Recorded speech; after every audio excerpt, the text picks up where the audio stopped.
Hello guys, welcome back to the second episode of a new series Let's Play, where we teach you topics you thought were difficult but are really easy. आज का topic है gluconeogenesis, the second cycle of carbohydrate metabolism. पर अगर आपने अभी तक मेरी glycolysis वाली वीडियो नहीं देखी है तो वो देखिए, लिंक आ रहा है, उसे क्लिक कीजिए क्योंकि majority of the cycle same है एक्सेप्ट दीज 3 स्टेप्स. नाउ अभी अगर आपको ग्लाइकोलिसिस याद होगा तो हमने ऐसे चालू किया था, ग्लूकोज G6P, F6P, F16P, जिससे बनता है G3P, DHAP एंड आगे आगे. बट अभी ग्लूकोनियोजेनेसिस में हम पायरुवेट से ग्लूकोज बना रहे हैं. सो ग्लूकोनियोजेनेसिस की डेफिनेशन है production of glucose from non carbohydrate sources. तो अभी हमने पहले ग्लाइकोलिसिस में ग्लूकोज से पायरुवेट बनाया, अभी हम पायरुवेट से ग्लूकोज बना रहे हैं. तो पहले स्टेप में the only irreversible steps are pyruvate to PEP, which is phosphoenol pyruvate, fructose 1,6-phosphate to fructose 6-phosphate, and glucose 6-phosphate to glucose. Now पहले स्टेप पे आता है which is pyruvate to PEP. पर अभी हम डायरेक्टली pyruvate to PEP नहीं बना पा रहे, तो हम एक बाईपास मेथड लेंगे जिसमें हम पायरुवेट को पहले ऑक्सालोएसीटेट में बना रहे हैं with the help of enzyme pyruvate carboxylase. तो with the help of pyruvate carboxylase हम पायरुवेट को ऑक्सालोएसीटेट में बना रहे हैं, पर ये अभी हो रहा है माइटोकॉन्ड्रिया में. And since oxaloacetate can't directly get out of mitochondria, हम इसे कन्वर्ट करते हैं मैलेट में, and malate then again turns into oxaloacetate. So in order for oxaloacetate to come out of the mitochondria, we convert it to malate and then oxaloacetate. तो अब जब ये oxaloacetate बन चुका है, it can be converted to PEP with the help of PEP CK, which is phosphoenol pyruvate carboxyl kinase.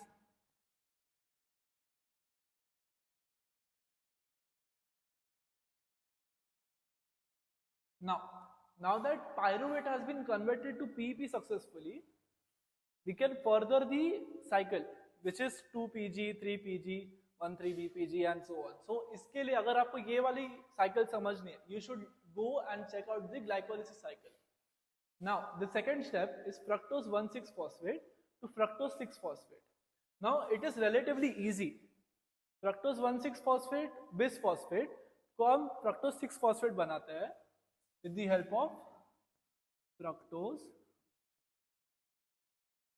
1,6BP, which is bisphosphate base. तो बस हम ये पूरे नाम पे एक टेज लगा रहे हैं जिसके वजह से fructose 6-phosphate बन रहा है. अभी finally the third step which is glucose 6-phosphate से ग्लूकोज बनाना. तो यहाँ पे हमारा तीसरा स्टेप है ग्लूकोज 6-phosphate से ग्लूकोज बनाना. तो इधर भी हम सेम मेथड यूज करेंगे, जो ग्लूकोज 6-phosphate लिखेंगे G6P एंड बस लास्ट में फॉस्फोफॉस्फेटेज. बस इधर भी हम एक टेज लगा रहे हैं. तो फाइनली ग्लूकोज बन चुका है. अभी this was the overview of gluconeogenesis. Now the importance of gluconeogenesis. अभी मैंने आपको बोला था कि ऑक्सालोएसीटेट मैलेट में कन्वर्ट होता है और फिर साइटोप्लाज्म में आता है.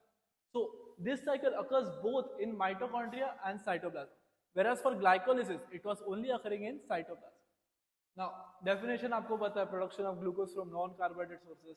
अभी नॉन कार्बोहाइड्रेट सोर्सेज का अर्थ ये है कि आपके पास कार्बोहाइड्रेट बॉडी में आ नहीं रही from diet. So this is in case of starvation. तो आपके नॉन कार्बोहाइड्रेट सोर्सेज हो गए fats, ketone bodies, so on. अगर प्रोटीन्स भी आते हैं इसमें, तो नॉन कार्बोहाइड्रेट सोर्सेज से हम ग्लूकोज बना रहे हैं, that is gluconeogenesis. Now it is important for brain, RBC and renal medulla, which depend majorly on glucose for energy. So when you are in a starvation condition, brain, RBC and renal medulla gain glucose from gluconeogenesis. Now the main most important point of gluconeogenesis is that it is an exorganic reaction, which means it only consumes energy. Now, only consumes energy का मतलब है कि gluconeogenesis से आपको कोई energy मिल नहीं रही, मतलब आप सिर्फ एनर्जी कंज्यूम कर रहे हो, which is why you are producing non carbohydrate sources को into glucose, whereas in glycolysis you were gaining ATP while breaking down of glucose. So now इसमें हमें 4 ATP, 2 GTP and 2 NADH मिलता है.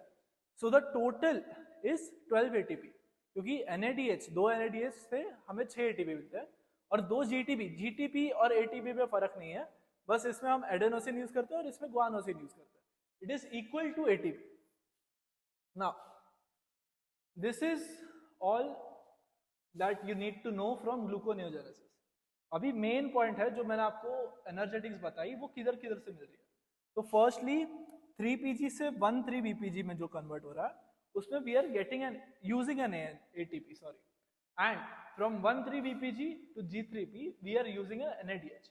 अभी अगर आपको याद होगा तो pyruvate is a 3 carbon molecule and glucose is a 6 carbon molecule.